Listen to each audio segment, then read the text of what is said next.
Bonjour. En septembre 1944, au début du mois, on peut avoir l'impression que le processus de libération de la France le plus dur est fait.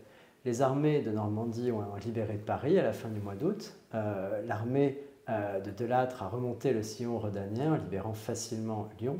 Et pourtant, le plus dur est peut-être à faire, car de ce moment à la libération, mai 1945, ce sont sans doute les plus durs combats de la libération qui s'annoncent. Alors Hervé Guémard, finalement, cette libération, je dirais, sans combat militaire majeur de Paris et de Lyon, est-ce que ça augure d'une libération facile des territoires ou est-ce que ça répond à une stratégie allemande? Écoutez, la libération de Paris, de Lyon et de beaucoup d'autres villes françaises se font dans la liesse, sans négliger toutefois les très importants et très meurtriers combats pour la libération de Toulon et surtout de Marseille. Donc après, évidemment, la montée de l'armée de Lattre dans le sillon rhodanien a été, sinon facile, du moins plus facile que ce à quoi les stratèges s'attendaient. Après les durs combats de Normandie, les troupes anglo-américaines renforcées à partir du début août par la 2e DB progressent dans un premier temps assez facilement, mais cette relative facilité cessera évidemment à 2 endroits clés, les Vosges tout d'abord, et puis ce qu'on pourrait appeler la Haute-Alsace, c'est-à-dire du côté de Colmar, puisque à cet endroit-là, les Allemands résistent beaucoup. Donc il y a à la fois une très forte résistance des troupes allemandes, des combats extrêmement meurtriers. Donc là, je parle de l'automne 44, tout d'abord. Ensuite, il y aura la contre-offensive allemande de janvier 1945 dans les Ardennes, où il y a à la fois un combat désespéré des Allemands, mais qui est rendu encore plus tenace par le fait que les Alliés vont commencer à franchir la frontière allemande. Donc c'est une période assez peu mise en valeur sur le plan de l'histoire grand public, je dirais, mais tous les combats qui se déroulent entre l'automne 44 et la victoire finale le 8 mai sont extrêmement difficiles, extrêmement meurtriers, à la fois pour l'armée de Lattre, à la fois pour l'armée de Leclerc, d'ailleurs avec pas mal de dissensions entre ces deux chefs. Et on peut dire en fait que la France a gagné en quelque sorte le droit d'avoir un siège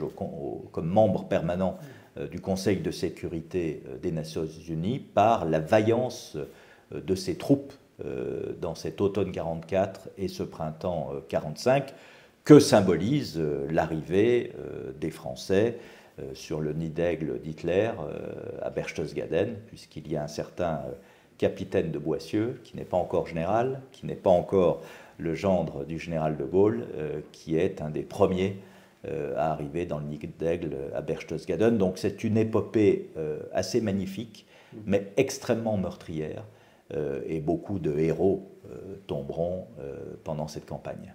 Alors vous l'avez évoqué, le 12 septembre 1945, c'est la jonction entre ce qui va devenir la première armée qui a débarqué en Provence et la 2e DB, donc du général Leclerc.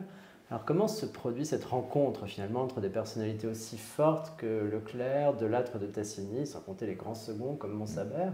Est-ce que c'est une harmonie qui se met en place naturellement ou est-ce que c'est aussi des cultures opérationnelles, peut-être même des ambitions, des visions de la libération qui s'entrechoquent un peu?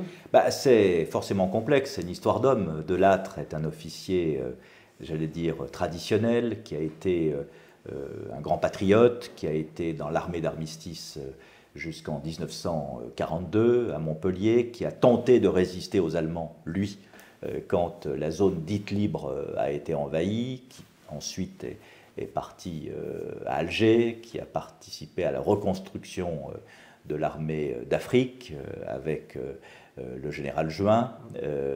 Voilà pour Delattre. Leclerc, c'est autre chose. Leclerc, il n'était pas général en 1940, loin s'en fallait. Il a rompu toutes les amarres, il est parti avec cette 2e DB constituée au Tchad.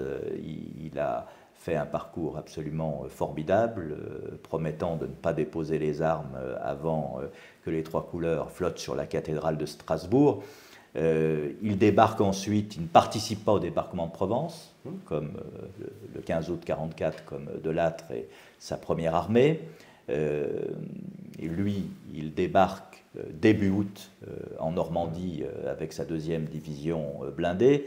Donc, ce n'est pas vraiment la même culture, puisque De Lattre, c'est quand même l'armée d'Afrique, qui a mobilisé beaucoup de classes d'âge, avec des troupes d'Afrique du Nord, avec des pieds noirs d'Afrique du Nord également qui ont été mobilisés, alors que Leclerc, ce sont des Français libres de 1940, avec quelques défections d'ailleurs de l'armée d'Afrique qui a rejoint un deuxième DB pendant qu'il stationnait en Afrique du Nord.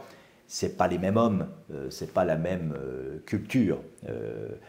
Leclerc, c'est peut-être davantage le panache, une guerre du désert, et c'est vrai que la deuxième DB, quand elle commence à combattre dans les Vosges, doit faire face à des combats qui n'ont rien à voir avec les combats du désert qu'elle a connus de 1940 à 1944. Donc c'est vraiment, je dirais, les deux faces de Lattre et Leclerc, deux faces du génie militaire français en fait. Et une dernière question, Hervé Guémard, finalement l'interopérabilité avec les Américains. Le général de Montsabert, l'un des grands seconds de De Lattre, parle à propos de la coopération entre les armées françaises et les armées américaines de deux chats attachés par la queue. Est-ce que véritablement on a une convergence de vues sur la manière de combattre et sur ce que doit être finalement la libération du territoire français? Il y a une course pour arriver à Strasbourg. Oui. Et là, c'est la deuxième DB qui arrive avant la première armée à Strasbourg. Ensuite, il y a la question du franchissement du Rhin. De Lattre, sauf erreur, pense que c'est la première armée qui doit franchir le Rhin et aller jusqu'au cœur de l'Allemagne et que le rôle de la deuxième DB est terminé en quelque sorte. Leclerc pense évidemment le contraire. D'ailleurs, je crois qu'il boude un peu pendant quelques semaines et finalement la deuxième DB franchit le Rhin également pour aller jusqu'à Berchtesgaden. Tout ceci sous le commandement interallié d'Eisenhower, lequel Eisenhower connaît la France. Il a été attaché militaire à Paris dans les années 30.